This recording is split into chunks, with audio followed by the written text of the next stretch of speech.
¿Quién era David Bowie? Antes de entrar al estudio, tienes que entender quién era el andrógino y maquillado hombre detrás de la consola. David Robert Jones nació en Brixton, Londres, en 1947 y creció en los suburbios de Bromley. No venía de una familia de músicos, venía de la escuela de arte. En el Bromley Technical, bajo la tutela de un profesor llamado Owen Frampton, David Bowie estudió arte, diseño y tipografía.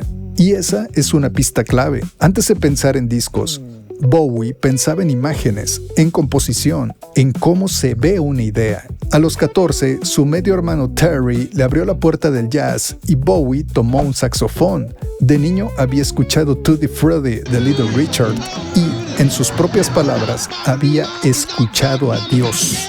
Rock, jazz, mímica y diseño cosiéndose dentro de una sola persona. Ojo, porque Bowie no era un cantante esperando a que lo descubrieran. En 1969 montó con sus propias manos un laboratorio de arte en un pub de Beckenham, el Arts Lab, donde se cruzaban música, poesía, teatro y luces. Por ahí pasaron Mick Ronson, Tony Visconti, Rick Wakeman, entre muchos otros. Era un organizador, un instigador cultural. Pero aquí está lo que casi nadie recuerda. Ese mismo año lanza Space Oddity, su primer éxito. Y luego, nada. Durante casi 3 años, buena parte de la industria y más de uno a su alrededor lo dio por terminado. Un one hit wonder, el tipo de una sola canción rara sobre un astronauta. Al artista, al que estaban a punto de subestimar por última vez, le quedaba un movimiento. Pero,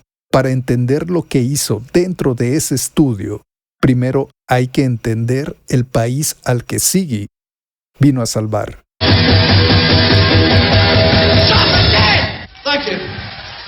El optimismo de los años 60 había muerto. A principios de la década de 1970, la Gran Bretaña ya no era un lugar para soñar. El país estaba estancado por la estanflación y los apagones de la huelga minera de 1972. La oscuridad era literal. Mientras David Bowie grababa este disco, Reino Unido se quedaba sin luz. En medio de esta oscuridad industrial, la juventud británica estaba desilusionada. Y justo en ese punto, en el número 17 de la corte de Santa Ana de Londres, St. Anne's Court, dentro de los estudios Trident, se estaba gestando el antídoto.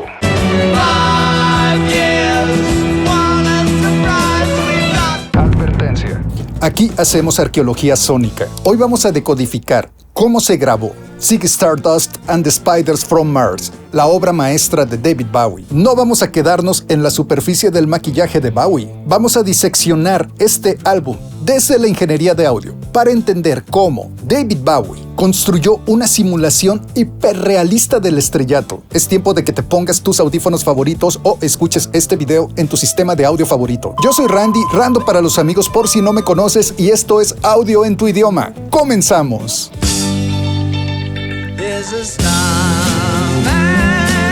Prepárate porque el viaje a Marte empieza desde la consola de sonido de Trident Studios. Para entender la grandeza de Ziggy Stardust, debemos entender las circunstancias de sus limitaciones técnicas. Y la primera limitación era espacial.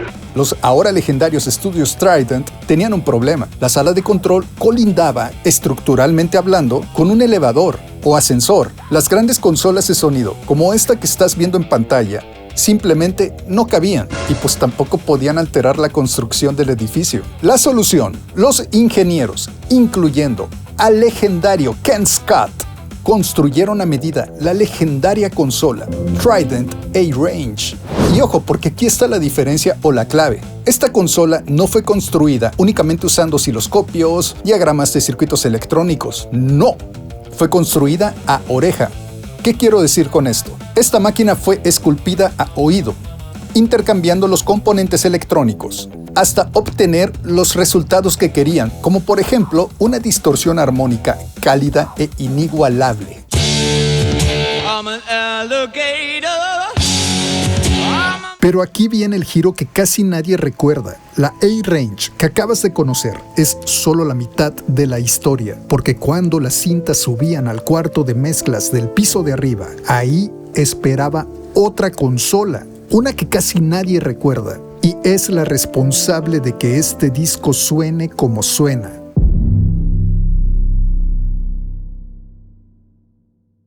En 1964, dos ingenieros llamados Geoff Frost y John Wood trabajaban en un estudio en Londres. Cuando su empresa fue adquirida por CBS o CBS, decidieron independizarse. Se instalaron en una antigua lechería del siglo XIX en Chelsea y ante la falta de billete o presupuesto para comprar equipo, construyeron su propia consola. La llamaron A-Range o Rango A en castellano. Su empresa se llamaba Sound Techniques. Sí, el mismo nombre. El sonido de esa consola era tan particular que otros estudios comenzaron a pedirla. Frost, al ver la oportunidad, abrió un pequeño taller y construyó consolas a mano. Entre 1964 y 1971 construyeron a mano 14 de estas consolas y una terminó en Trident, en el cuarto de mezclas del piso de arriba. Esa consola Sound Techniques, instalada en Trident Studios, es la que Ken Scott usó para mezclar Ziggy Stardust and the Spiders from Mars. Y aquí está la reconciliación que casi nadie hace.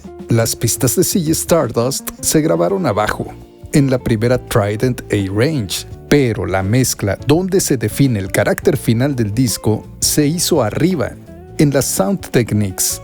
2 consolas, 2 pisos, un álbum y 50 años de confusión, porque las dos se llamaban A-Range. Pero la característica más importante de este juguetote para esculpir música era su ecualizador. Este es un dato técnico clave. Significa que un ecualizador genera curvas asimétricas. Cuando aplicas un incremento de potencia o un corte sobre la misma frecuencia, el valor de la frecuencia es hercio, el sonido se mide en hercios.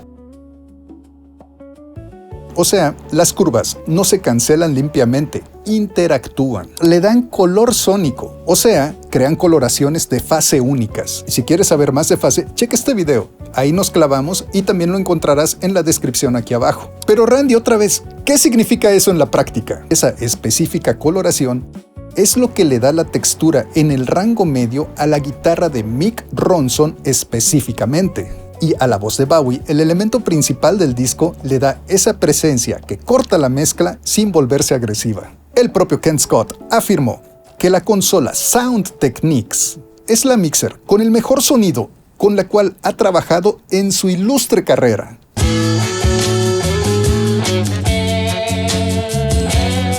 Pero ¿cómo lograron que David Bowie sonara como si estuviera cantando desde el espacio exterior? La respuesta: pesaba cientos de kilos. Ken Scott canalizó la mezcla, o sea, hizo un proceso de señal a través de un EMT Plate Reverb. A diferencia de un plugin moderno, esto en 1972 se tenía que hacer físico. Era una gran lámina de acero suspendida por resortes. Cuando Bowie cantaba, un transductor inyectaba su voz en el metal, haciéndolo vibrar. Su decaimiento es sumamente denso y antinaturalmente metálico. En lugar de ensuciar la voz con frecuencias graves, esta placa resaltaba las frecuencias agudas, permitiendo que sus palabras cortaran la mezcla de las guitarras eléctricas como cuchillo al rojo vivo pasando por mantequilla. Ziggy played for time, jiving us that we were. La acústica perfecta para un hombre que cayó a la tierra.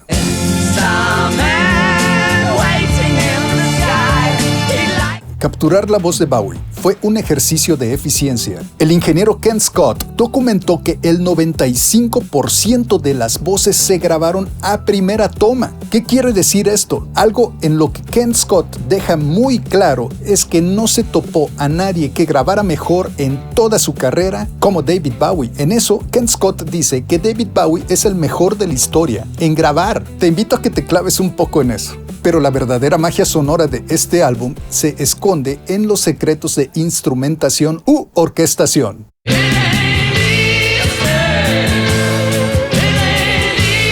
Es hora de que hablemos del tono abrasivo de guitarra de Mick Ronson.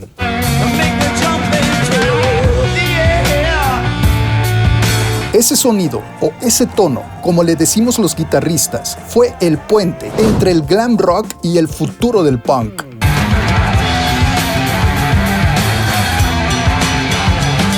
Ronson utilizaba un amplificador Marshall con nada más que 200 watts de potencia. El amplificador era un Marshall Major 200 con gabinete inclinado 1960A. Casi nunca lo subían a tope, capturado por un micrófono Neumann U67. Pero la sorpresa, o el secreto, es este. El tono de Ronson no era volumen bruto, era el barrido del wah. Conectaba un pedal wah-wah, Crybaby, pero no lo oscilaba rítmicamente. Este pedal es un barrido de frecuencias, un filtro resonante de pico, una campana de ecualización que barres por el espectro con el pie. Como el famosísimo de Hendrix, por si no lo topas.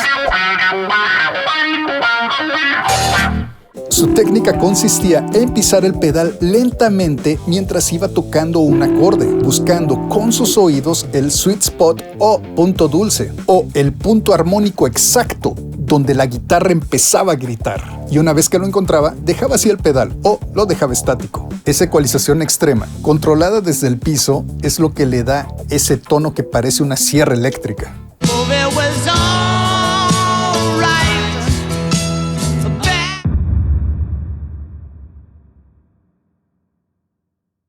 Y ahora quiero hablar de las decisiones que en teoría debieron de haber arruinado este álbum. 3 decisiones técnicas que van absolutamente en contra de todo lo que dicta la intuición de cualquier productor y que son la razón por la cual Ziggy Stardust suena como suena, nada más. La primera tiene que ver con la batería. Mick Woodmansey, el baterista de Spiders from Mars, no estaba contento con su sonido. Él mismo dijo que sus toms sonaban a cajas de cereal y su tarola a una bolsa de papas. Dentro de la cabina acústica, cabina de grabación o live room, el sonido era opaco, sin vida. Pero Ken Scott sabía algo que Woodmansey no podía escuchar desde su posición, que ese seco impulso, al pasar a través de los transformadores y ecualizadores de la consola, se iba a convertir en un ataque transitorio focalizado y corto, que liberaba espacio en el rango medio, dejando que ahí se acomodaran las guitarras y las voces. De hecho, Scott minimizó deliberadamente los platillos en la mezcla e incluso animó a Woodmansey a tocar menos. Y adicionalmente usó compuertas de ruido o noise gate Kepex, una pionera tecnología para aquella época, que funcionaban de esta forma. Dejaban de registrar en la grabación los micrófonos de los toms cuando no alcanzaban la señal suficiente de entrada. Algo así como el cadenero del antro, que cuando abren la puerta suena todo lo que está pasando adentro y cuando la cierran se atenúa. Así funcionan. El resultado, cero sangrado de platillos. O sea que no capturaban la información que no querían que se metiera en esos micrófonos. Muy distinto a lo de Velvet Underground y Nico, que te recomiendo este video. También lo encontrarás en la descripción aquí abajo. Cada impacto aislado, una batería seca que ancla el ritmo sin contaminar nada.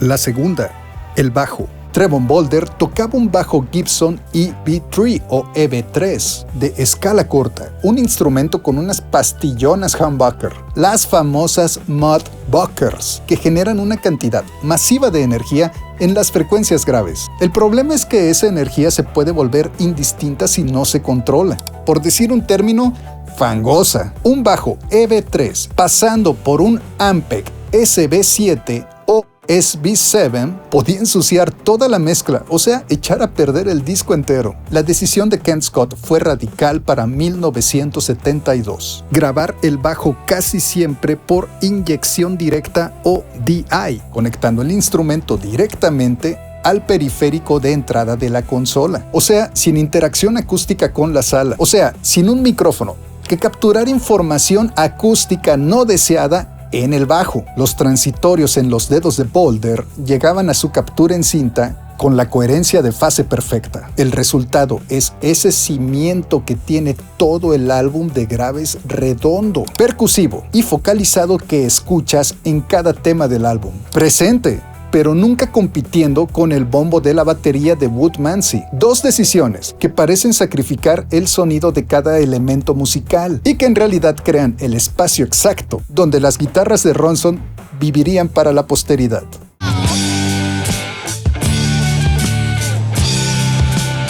Tercera decisión. Esta es la que más me parece un trabajo de ilusionismo puro. Ken Scott se puso el sombrero de mago. La consola Sound Techniques no era perfecta y no tenía potenciómetros de paneo. O sea, no se podía mandar información a la derecha y a la izquierda, no se podía crear una imagen estéreo. Ese pequeño botón que puede mover un sonido desde la izquierda hasta la derecha no existía. Los que se pueden ver de manera habitual en cualquier software de grabación el día de hoy, para producción musical y audiovisual, aclaro. El enrutamiento espacial dependía de interruptores mecánicos discretos que asignaban la señal rápidamente a 3 posiciones, totalmente a la izquierda, totalmente a la derecha o en el centro. Izquierda, derecha, centro, eso era todo. Entonces, ¿cómo lograron que las guitarras de Ronson se sintieran tan amplias, tan inmersivas? Con esa sensación de movimiento tridimensional, Ken Scott desarrolló una técnica en tiempo real. Cuando quería que un acorde de guitarra se expandiera hacia los márgenes del campo estéreo, aumentaba el nivel del retorno en estéreo del EMT Plate Reverb o MT Plate Reverb. Más reverberación en el retorno, el sonido morfa, se ensancha. Cuando Ken Scott quería algo más central y contundente, reducía el envío al procesador y aumentaba la señal directa seca o dry. Manipulaba la relación entre la señal directa y el retorno de reverberación para crear una relación de profundidad y movimiento sin ningún paneo o panning continuo. La limitación técnica se convirtió en una técnica creativa. Ahora es una técnica de producción musical que de ninguna forma se habría desarrollado si hubieran tenido la herramienta adecuada.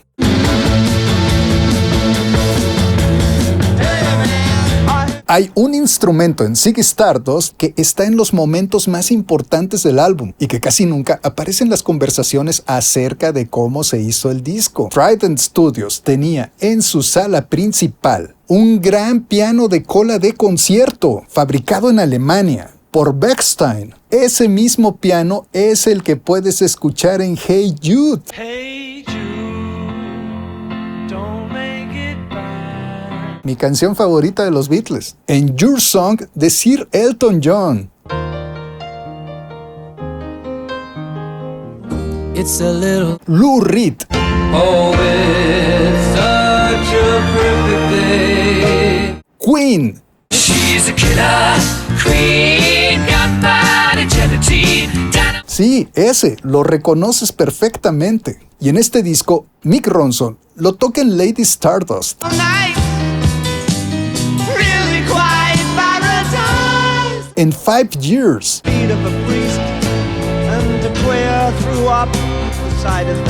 Un piano de 1898 que aparece prácticamente en los 4 álbumes más importantes del rock británico. Eso ya es arqueología sónica pura. Y hay una leyenda técnica a su alrededor. Los martillos de fieltro del piano Bechstein habían sido modificados químicamente, tratados con barnices poliméricos endurecedores. Un martillo normal de fieltro blando produce un ataque suave. Mira cómo le pega las cuerdas del piano. Por eso suena así. Esta estética sonora es ideal para música clásica. En otro tipo de aplicación, un martillo endurecido con barniz produce un ataque incisivo, brillante, de rápida respuesta. Un ataque capaz de atravesar una pared completa de amplificadores Marshall y sin perderse en la mezcla. Ken Scott describe ese piano como el mejor en la historia del rock and roll del mundo entero. Lo que escuchas en 5 Years no solamente es Mick Ronson tocando el piano, es un instrumento de 74 años de antigüedad, capturado con 3 micrófonos y cohesionado con compresión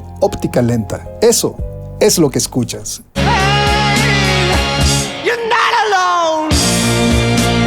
Y aquí quiero subir un nivel. Hay una tesis de maestría de la Eastern Washington University, escrita por William McPhee, que postula algo fascinante sobre este álbum. La nombra Historia Performativa. La idea es esta: Ziggy Stardust no es un personaje original. Espérate, no te enojes, quédate hasta el final. Es un mosaico manufacturado que recicla las estéticas de Vince Taylor, Iggy Pop, Lou Reed y Mark Bolan ensamblados en una andrógina carcasa y de fluida sexualidad. Bowie se posiciona como un historiador que parodia y amalgama tropos culturales preexistentes.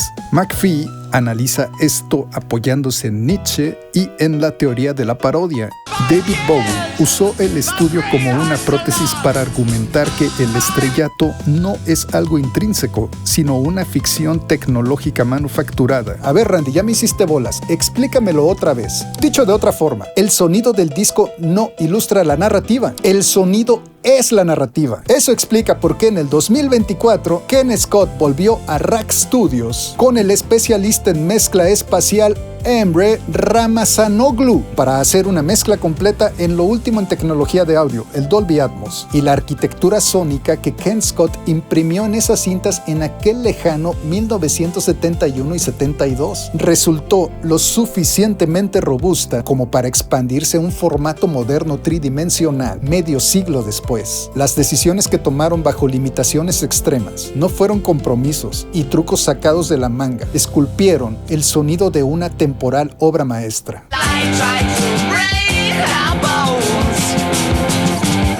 David Bowie murió, pero su obra nunca se fue. A 10 años de su partida, Bowie sigue lanzando discos, documentales, versiones inéditas, como si todavía estuviera creando. Y no es coincidencia, Bowie siempre cantó sobre desaparición, transformación y renacimiento. Su último álbum, Black Star, salió 2 días antes de su muerte. Muchos lo llamaron un álbum despedida, pero Bowie nunca fue un testamento, fue una transmutación. Ziggy, el Major Tom, no eran disfraces, eran formas de mutar, porque si algo entendió Bowie mejor que nadie es esto: no hay una verdad fija, solo fragmentos en movimiento, y ese es su verdadero epitafio, como él mismo lo demostró. Lo fugitivo permanece. Bowie no buscaba verdades eternas, buscaba sentido en la transformación, y quizá por eso seguimos hablando de él, porque Bowie no se quedó en ninguna época, siguió moviéndose incluso después de irse. Bowie no hizo un epitafio musical, hizo una obra en movimiento. Y todo esto me lleva a la pregunta que te quiero hacer para cerrar este video, y que te pido que pienses profundamente antes de que la escribas en los comentarios. Hemos visto 3 limitaciones técnicas que se convirtieron en técnicas creativas. Ese tambor que sonaba mal en la cabina pero bien en la cinta. El bajo eléctrico sin amplificador pero que resultó con mayor definición que cualquier stack de Ampeg. El paneo de únicamente 3 posiciones, que forzó una solución de espacio más sofisticada que cualquier herramienta de pan pot continuo moderna. Y la pregunta es esta: si Sound Techniques hubiera tenido el capital para producir en serie consolas, si Woody Woodmansey hubiera podido afinar su batería como él quisiera, si Treble Boulder hubiera tenido un amplificador adecuado de bajo, si la consola tuviera paneo continuo, ¿existiría el sonido de Ziggy Stardust and the Spiders from Mars? O dicho de otra forma,